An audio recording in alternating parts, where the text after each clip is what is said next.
నమస్తే గ్రామసీమ news channel కి స్వాగతం। ఈ రోజు ముఖ్యాంశాలు చూద్దాం।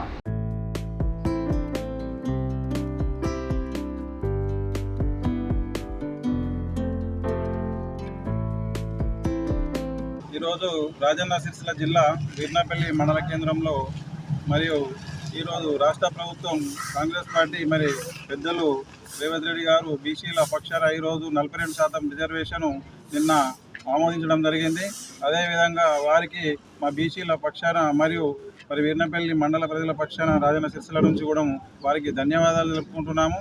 అదేవిధంగా మరి పొన్నం ప్రభాకర్ గారు అదేవిధంగా మరియు రాజన్న సిరిసిల్ల జిల్లా పెద్దలు మరియు ఇన్ఛార్జి కేకే మహేందర్ రెడ్డి గారు మరి కాంగ్రెస్ పార్టీ అనుబంధ సంఘాలు మరి నాయకులు మరియు ప్రతి ఒక్కరి కూడా మరి బీసీల పక్షాన 42% రిజర్వేషన్ కల్పించినందుకు మరి దీన్ని అదేవిధంగా గవర్నర్ ఆమోదం పొంది అదేవిధంగా మరి రాష్ట్ర ప్రభుత్వం మరి రానున్న రోజులలో మరి బీజేపీ ప్రభుత్వం కూడా అదేవిధంగా మరి పార్లమెంట్లో బిల్లు ఆమోదించాలని చెప్పని బీసీల పక్షాన ఉండి మరి వైద్య ఉద్యోగం రాజకీయం అందరికీ వచ్చే విధంగా మరి పేద ప్రజలకు కూడా అన్ని సౌకర్యాలు కల్పించే విధంగా ప్రభుత్వాలు చేకూర్చాలని చెప్పని మరి వారికి మేము విజ్ఞప్తి చేస్తున్నాము।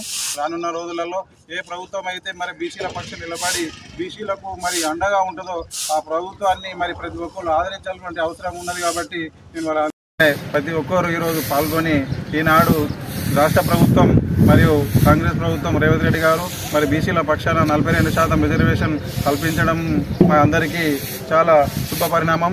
అదేవిధంగా గవర్నర్ కూడా ప్రభుత్వం ఇదే విధంగా ఆమోదించి మరి ఇప్పుడు రానున్న రోజులలో ఏదైతే మరి బీసీల పక్షాన రాష్ట్ర ప్రభుత్వం నిలబడ్డదో అదేవిధంగా మరి కేంద్ర ప్రభుత్వం కూడా మరి బీసీల పక్షాన నిలబడి మరి పార్లమెంట్లో ఆమోదించాలని చెప్పని వారికి మేము తెలియజేసుకుంటున్నాము। ఎందుకంటే ఈ రోజులలో వైద్య ఉద్యోగం విద్య అనేది చాలా ఇంపార్టెంట్ కాబట్టి గూడు నీడ పేదల పక్షాన ఏ ప్రభుత్వం అయితే నిలబడుతుందో వారందరికీ కూడా ఏ ప్రభుత్వం అయినా సరే ప్రతి ఒక్కరూ అండగా ఉండాలని చెప్పని నేను తెలియజేసుకుంటున్నాను। వీర్నపల్లి మండల పక్షాన మరి బీసీల పక్షాన వారికి కృతజ్ఞతలు ధన్యవాదాలు కూడా తెలుపుకుంటున్నాను।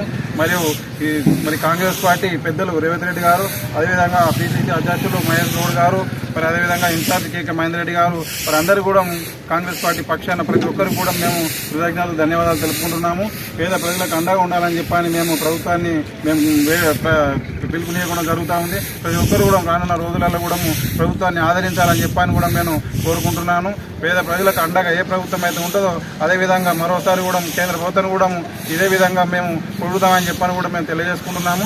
ప్రతి ఒక్కరు ఈరోజు వీర్నపల్లి మండల కేంద్రంలో మరి రానున్న రోజులలో స్థానిక సంస్థలు కాబట్టి ప్రతి వాటిలో కూడా మా బీసీల తరఫున ప్రతి గ్రామం నుంచి కూడా నిలబెట్టుకుంటాము। ప్రతి ఒక్కరు కూడా మన బీసీల ఓటు హక్కును మాత్రం ప్రతి ఒక్కరు వినియోగించుకొని మరి అందరూ సహకరించాలి। అదేవిధంగా వీర్నపల్లి మండలం నుంచి కూడా ఇప్పుడు జడ్పీటీసీగా ఒకవేళ రిజర్వేషన్ ఖరారైనట్లయితే మరి జడ్పీటీసీగా కూడా నేను పర్మాల మల్లేశం యాదవ్ను కూడా పోటీలో ఉంటాను బరిలో ఉంటానని కూడా వీర్నపల్లి మండల పక్షాన వారందరూ కూడా తెలుపుకుంటున్నాను। వారు కూడా అందరూ సహకరించాలి। బీసీలు రానున్న రోజులలో మన బీసీల ఐక్యతను కూడా చాటుకుందాం, మన ఓట్ బ్యాంకును చూంచుకుందామని చెప్పని అందరికీ కూడా వచ్చిన వారికి ధన్యవాదాలు తెలుపుకుంటూ ముగిస్తున్నాను। జై బీసీ, జై బీసీ, బీసీల ఐక్యత, బీసీల ఐక్యత, బీసీల ఐక్యత, బీసీల ఐక్యత, బీసీల ఐక్యత, జై బీసీ, జై బీసీ, బాలకృష్ణ నాయకత్వం, బాలకృష్ణ నాయకత్వం, బాలకృష్ణ నాయకత్వం వర్ధిల్లాలి।